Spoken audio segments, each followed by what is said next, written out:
राज्यांमध्ये हिंदीसाठी सरकारकडून आता क्रेडिटचं भय दाखवण्यात येत आहे।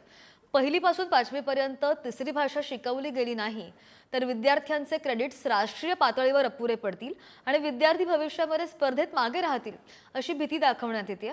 आणि हा सरकारी दबाव नाहीये का असा सवाल सध्या शिक्षण क्षेत्रातून उपस्थित होतोय। पाहूया।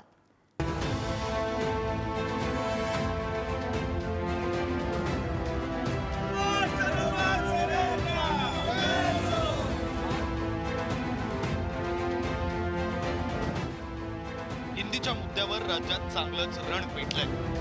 मनसे आणि ठाकरेंची शिवसेना या मुद्द्यावर आक्रमक झाली।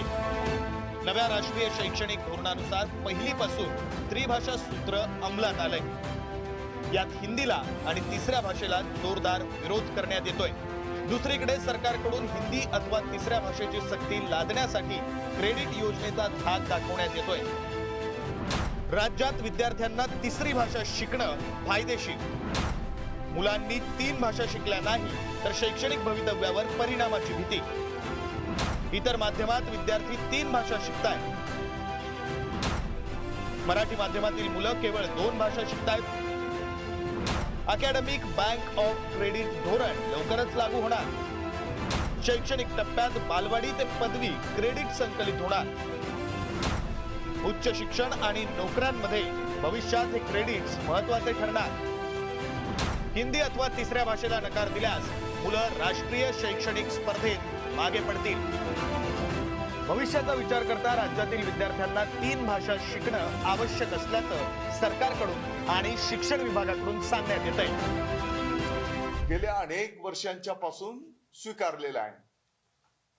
उदाहरणार्थ जसं मी आता सांगितलं की हे जे काही इंग्रजी पासून तर तेलुगू पर्यंत ज्या काही हजारातल्या शाळा आहेत, या शाळेमध्ये त्रिभाषा सूत्र म्हणजे ती ज्या माध्यमाची शाळा असेल ती भाषा, मराठी बंधनकारक आहे, इंग्रजी, अशा पद्धतीने पहिलीपासून या विद्यार्थ्यांना त्या ठिकाणी शिक्षण गेल्या अनेक वर्षांच्या पासून दिलं जात आहे।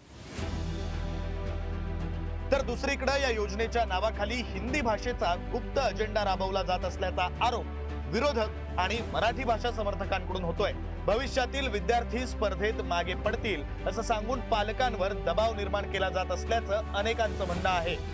क्रेडिटच्या जाळ्यात भाषा अडकवण्याचा हा डाव असून विरोध आणखी तीव्र होईल असा इशारा देण्यात आलाय। मला वाटतं खोट्या गोष्टी आता तामिळनाडूमध्ये जाऊन बघा, केरळात जाऊन बघा, कर्नाटकात जाऊन बघा, आंध्रामध्ये जाऊन बघा, त्यांची भाषा आहे। हिंदीवाल्यांना नोकरी सुद्धा मिळत नाही, देत नाही तिथं। याच भाषा हिंदू कोणी बोलत सुद्धा नाही, टॅक्सीवाला सुद्धा हिंदी बोलत नाही तिथं। मग काय तिथं काय सगळे बेकार आहे का? कोणाला नोकऱ्या लागत नाही का? सगळ्यात जास्त लोक तर सरकारी सेवेमध्ये साऊथचे आहेत। इथं हिंदीला विरोध करणारे लोक आहेत सगळे। बघा तुम्ही जाऊन तामिळनाडू, केरळ, आंध्रा, तेलंगणा, कर्नाटक यांचे सगळ्यात जास्त लोक सर्व्हिसेसमध्ये बघा तुम्ही फक्त। मग यांना तर हिंदी येत नाही। तिसऱ्या भाषेच्या आग्रहातून हिंदी भाषा लादण्याचा प्रयत्न सुरू असल्याचा दावा करण्यात येतोय। भाषेसोबत इतर कौशल्यांनाही क्रेडिट दिलं जाणार आहे असं सांगत असतानाच तिसऱ्या भाषेच्या शिक्षणाची गरज सरकारकडून सांगण्यात येते। चित्रकला, हस्तकला, कार्यशिक्षण या कौशल्यांना समान संधी का नाही आणि या विषयांच्या क्रेडिटचा समावेश अकॅडमिक बँक ऑफ क्रेडिट मध्ये का नाही असाही सवाल विचारण्यात येतोय। क्रेडिटच्या या नव्या डावपेचाचं पुढं काय होणार हे पाहावं लागणार आहे।